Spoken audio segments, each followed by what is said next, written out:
ಬರುವಳಮ್ಮ, ಶ್ರೀದೇವಿ ಬರುವಳಮ್ಮ, ದೇವಿ ಬರುವಳಮ್ಮ, ಶ್ರೀದೇವಿ ಬರುವಳಮ್ಮ.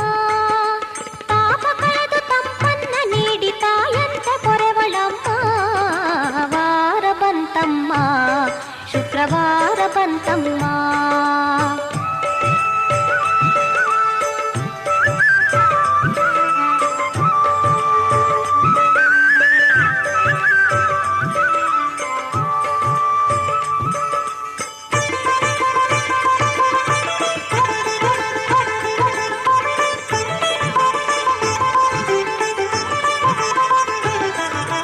ಭಿಕ್ಷೆ ಬೇಡಿರಮ್ಮ, ಮೋಕ್ಷದ ಭಿಕ್ಷೆ ಬೇಡಿರಮ್ಮ, ಭಿಕ್ಷೆ ಬೇಡಿರಮ್ಮ, ಮೋಕ್ಷದ ಭಿಕ್ಷೆ